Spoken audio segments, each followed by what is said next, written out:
Good afternoon, traders and investors. Welcome to this December 8th edition of Pre-Market Prep at the close here on the premarketprep.com YouTube channel. Joel Elconin not flying solo today. He'll be joined at 3:40 p.m.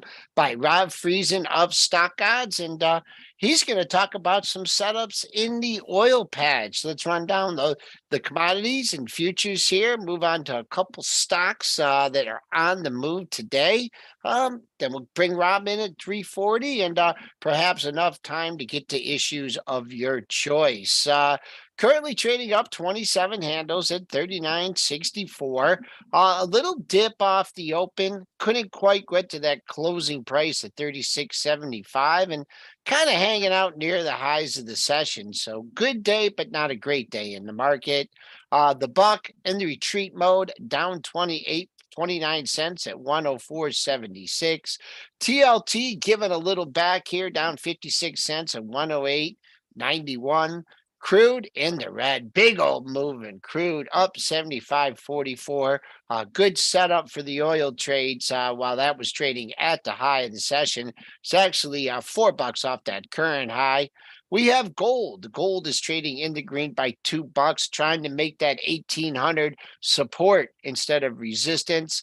Silver in the 23 handle, going to close in the 23 handle, currently trading 23 at 0.25. And Bitcoin just kind of slow, just kind of, a slow march north over 17,000. Now Bitcoin futures are trading up $475 at 17,200. So that is taking a look at the commodity futures. Got crude down every day, but we're going to save our crude talk here for in about 7 minutes with Mr. Friesen. I just wanted to talk about a couple stocks that we're trading that we looked at some setups in the pre-market. Billy, we talked about that price target increase, that rating did exceed the pre-market high by just a pretty good margin. It still turned out to be overall a pretty good level for the day. Still showing a gain of $1.40. I don't know if you had anything on the dailies here to give you that high. The current high is 24.91. That's right near a nice round number. And what do you know? You had a high at 24.96. So 25 will be the roadblock. But who knows overnight that could come in and, with the way these stocks trade overnight, could easily be back above that level. Let me make this chart down here your full time frame as well to get the full session in. Once again, for our new viewers here, your upper left is the 15-minute chart. I like to get that in because it really encompasses. This is the start of the 4 a.m. session, whereas your bottom left chart, you get to bring in the after hours action as well. You can see here quieted after hours and then caught a nice bid in the pre-market, and then you can see what happened into the regular session as well. We did some technical talk on Tesla, and just a couple things here that I wanted to point out about Tesla. We did talk about a buyer in the pre-market. I identified the 170 area. You had 15-minute lows there off the open. It did get down through that area, a nice rebound. Got above that closing price high of, I believe, in the 175 handle, 175.26 is, I believe, the high. But, one thing here, I mean, this is fully participating in the moves lower in the index, but not participating at all on the rallies in the index. You took out, this is your October low of right around 198, 200. You took that out by like a good $34 in November. So if you're preparing for a bounce here in Tesla, even the market forces rally and haven't helped it out that much. Let's see. Nice bounce in Tesla, change agent. I promise I won't mention any stocks at all time. You can mention stocks at all time lows. I mean, it's just what analysis can I give you when they're at those levels? Mark Chaikin talked about EQT today. That is down again. I'm not sure. I think there was some data at 11 o'clock in crude that hit that market. Don't know where to step in on this one yet. That's making a new, had the higher open, making a new low for the move, taking out the October low. Nothing on the monthly charts until you get to 3103. That's still another $4 away. But that's just based on the monthly charts. Let's just cover one more stock here before we bring in Mr. Friesen. And I just actually two stocks. And I don't know if we got any news on Bank of America, but JP Morgan participating in today's rally, find good support at 130 and bouncing a few days ago. For you JP Morgan traders, keep an eye on 138.50, or excuse me, 133. 133.08. That was your high yesterday. 132.96 today. You backed off, so another leg higher. Look to get back 50%. Not sure what's ailing Bank of America here, but that is trading. They use those stocks usually trade together, making a lower low after already filling the gap on the way up. We are still in a lofty area here with Bank of America. Unprecedented moves through these areas. Did fill one gap, trying to find support. Just one more. I'm going to sneak in here. I got some questions on Apple today. And Apple, you got a nice setup going into tomorrow. If you're playing any short-term options, you need to bust through 143.40. That splits the highs from the last two sessions. Rob, are you in the background there? You want to come on? There he is. Let me stop the screen share. Mr. Rob Friesen from looking dapper here for the 3:30 show. What did you? That's not what you Well, had on it's for stock. What's going on there? Is it a sweater? Is it cold there in Vancouver? well, it had been snowing a bit, but not today. It's anyway. I mean, this is a very important show, right? We got to look our best, right? Well, it's hard to improve me. I mean, there's just when you get older, just things, just start going wrong. You know what? I got all right. So I'm going to throw you a curveball. What's that? Describe stock odds in 1 minute. Education plus alternative data in the sense of not your regular just what happened, but what happens next. So every time that an RSI number has been hit, looking back, what has happened in subsequent timeframes? Open to close, 3 days, 5 days, 10, 20 days, next month, seasonality data, all kinds of stuff. So it's about the probabilities of future occurrences. Okay, you did that even less than a minute, so I'll follow up with that. If are you concerned necessarily about the previous days? I mean, you bring in the close, obviously, and then next day's trading. But if you're trying to trade stock odds, are you worried at all about the overnight action? Or is it more looking at the returns from open to close? Well, you want production, so you want to be as granular as you can, and we found that if you miss a day, it can be impactful. It's sort of like dropping a hammer every day. It's about being prepared for the next day, and largely we find it's not 100%, but largely we find if you just stick with what you plan, things work out better. If you become reactive to the noise or new information or people's opinions or talking heads or whatever, it usually derails you. So just do your research, do your homework, and then execute as planned often works the best. The one caveat is, whether to lock in, excessive profits relative to your benchmark or to let it ride. That becomes a little bit more nuanced and sort of artistic, I would say. And also, being able to, to use the word vetting, looking at this, certain setups, if there's analyst ratings or macro things going on, that may affect it. But this is a good question here. From Andy Y. Can you tell us what would happen tomorrow from your stock odds data? Should we buy calls or puts at the SPY? Now, Rob, let's just go. But now, of course, that question cannot be answered now, Andy, because we don't have all our data. We need our data. We need the closing prices. We Yeah. need to find out what the market statistically is saying. But Rob, I forgot to ask you today for the SPY on an open to close basis. What were the stock odds? I don't have it in front of me, but we can look at the oils that, and then Okay. All right. pull it up Before from that, there. one more thing. And we'll get into this.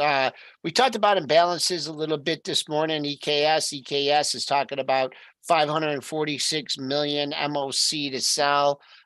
You made some comments about that. I make some comments every day that it's just not the same kind of environment. Could you just talk about how you used to approach and how now you approach MOC imbalances? Well, they certainly, can be important. Like the other day, November 30th, not the other day, but on November 30th, there was 18 billion to buy, I think, on buy imbalances. So you really saw that uh, midday move, and it continued right to the close. And there was this buyer anxiety that sort of needed to be fulfilled. There could have been some short covering as well. You kind of look at it potentially in terms of overall size of imbalances, and then maybe sector specific as well. And just remember that most of that information starts to trickle out, 2 hours before the close for subscribers. So it's not like new information when you Exactly. guys see the imbalances. This is the way it is. And mostly things get paired off. And it was a little different when we had a specialist system. So he would, definitely really need participation. But with the way things are now, designated market makers, it's a lot different. So that particular edge of really being an imbalance trader is not there. That used to be like literally a wholesale strategy that you could just do all the time, and then you would have monthly results on expiration and the last trading day of the month. Those 2 days still are relatively important for imbalances, but not as a standalone strategy where you can make your whole month just from that. All right, we're on the line with Rob Friesen. He heads up Bright Trading for Bob Bright, and also the creator of Stock Odds. You can go there to mystockodds.com. If I knew my code, I could give it to you. Yeah, But mystockodds.com is the Yep. is the But website. but the way Rob does it over there is you first have to sign up for an appointment, have a little preliminary discussion to see if this is something that's suitable for you. Also, really to utilize stock odds, you need to be able to have a decent size account and be able to do some hedging. But that was a grand. Oh, there we go. We got the website up. Well, So let me. I should explain why the meeting thing. I mean, obviously, it's a labor intensive. It's not the best way to run a subscription business in the sense of signing people up. Bada bing, bada boom, right? But I want to make sure that it's right for you, that it's a good fit. We use this data every day. And so we also want to invite in people that, we feel it's a good fit for. And it's trying to ultimately build a community, build a family of people that are quantitative and, also bring in other tools and things too. But ultimately you would want sort of some sharing of, hey, so here I found some insights and things like that. Just like I want to share insights, it'd be nice to have some back. So you got to think of it like we're trying to build a family of people that really can harvest the data properly. And so that's why it's a 15-minute or a 30-minute appointment to see if it's right for you. And that may change sometime down the future, or, we may say we have too many subscribers and we're done. The family's grown to to the limit. I don't know, but it's a different business model than a lot of subscription businesses. It's, we use it every day, as I said. So Okay. All right. And no, you don't need 100,000 minimum account. Just answer that question real quick, Rob, and then we'll move on to the well, oil I actually service. have some subscribers that literally have been starting to build their account with,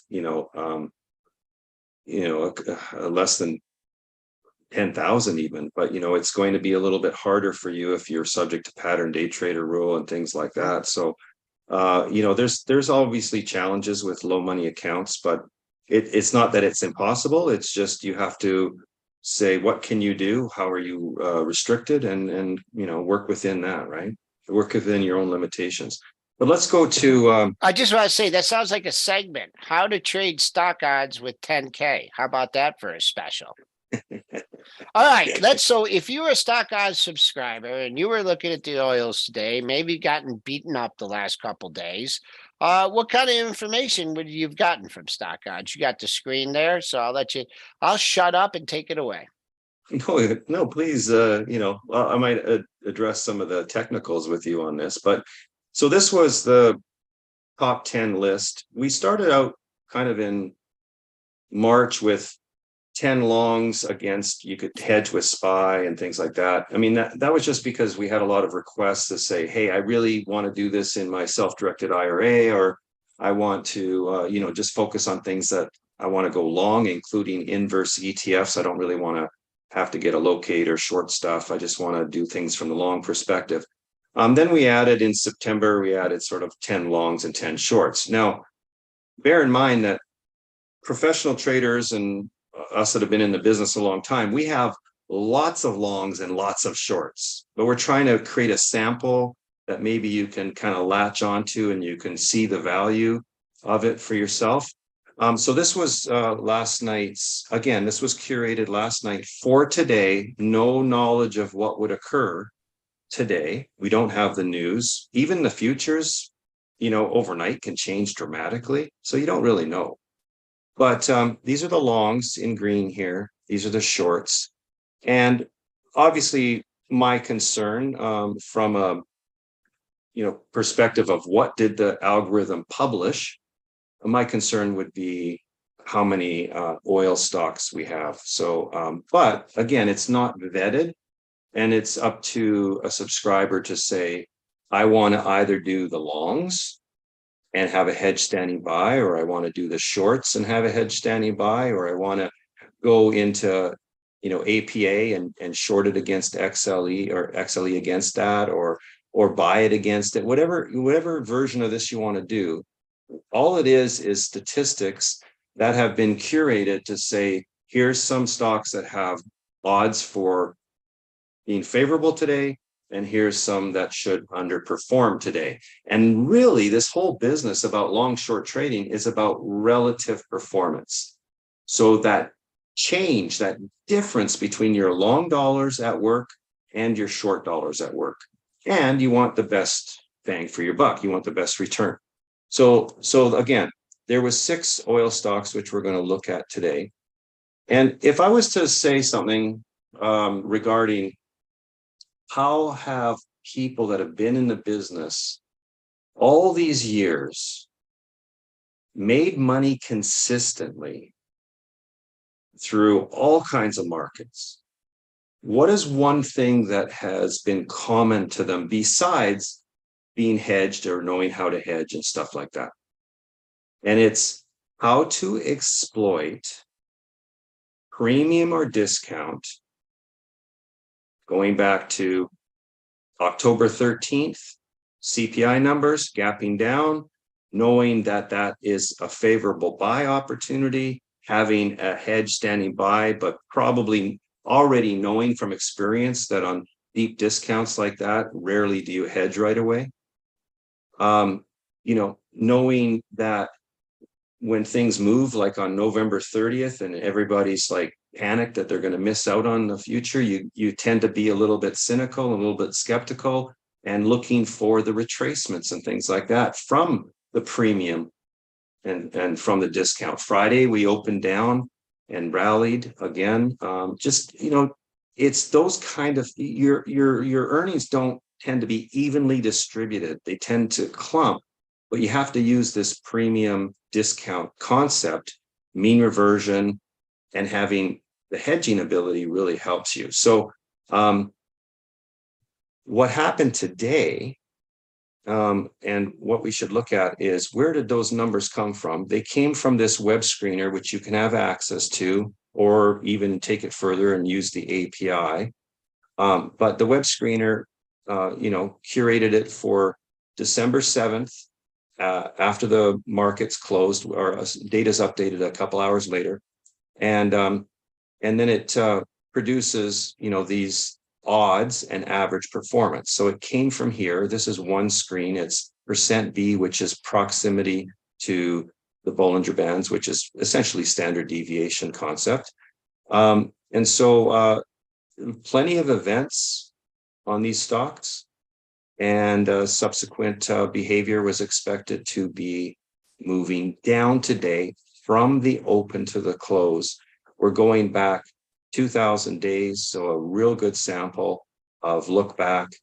And then here's what happened. So here's the list of stocks from the open, and there's the gap. I could refresh this to say exactly what's happened till this moment. So we had these stocks gapped up. Why did they gap up? Well, they gapped up because there was about 5 different instances of news today actually in the oil patch. Okay, so pre-market, these stocks were already being gobbled up. The ETFs like XLE, here's XLE, we can look at it on the open here. You can see that it was being gobbled up pre-market. XOP as well, the service side of it, also not traded as, not as liquid pre-market, but it was gobbled up as well. So you kind of saw that pre-market. You saw your oil related ETFs, you saw the oil futures. So everything was quite elevated. And this is what professionals and long career traders have tapped into. If you have your probabilities, I'm going to make this as clear as I can there, Joel. If you have your probabilities of a particular ETF or group of stocks that are supposed to be down for the day and are opening up by chance because of a catalyst, that can be some of the best opportunity that you get, because you're selling something that you want to be short anyway, but you get to sell it at a premium. Now, what happens when it doesn't work out? Well, that's why you have your hedges, like to be able to hedge off these symbols here. So they're all gapping up 3.46%, 2.42%, 0.8, 2.48, 3.05, and so on. So they're all gapping up. So if they wanted to continue to rally from that point, it's easy with this incredible marketplace that we have these days, having the use of the ETFs, to be able to hedge off with a single click, right? And again, it's capital intensive, as Joel mentioned, but that's how you gain an advantage, is because you're probability-based trading. You're looking for these divergent opportunities between your probabilities and your starting point. And you have your hedge standing by just in case things don't go very well. Because there will be the times where you did everything right and the market had other ideas for your life. That's why you need the hedges. So that's kind of it in a nutshell. And since the open, I mean, these stocks have pulled back tremendously. We can look at their charts here. Did you do hedges today, or did they? No, like just long and shorts. Oils were in the category of shorts. So you can see that since the open, all of these stocks have pulled back handsomely.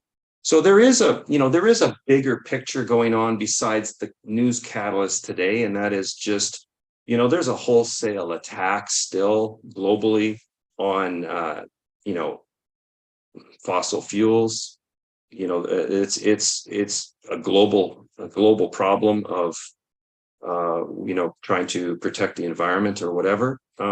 So it's, the big picture is kind of rocky. Now I have my long range thoughts and forecasts for oil are quite bullish actually. But right now I'm not going to fight the current environment until things start to really stabilize and change. These moves up. The other day we had one where oil gapped up again and it pulled all the way back. Same thing again today.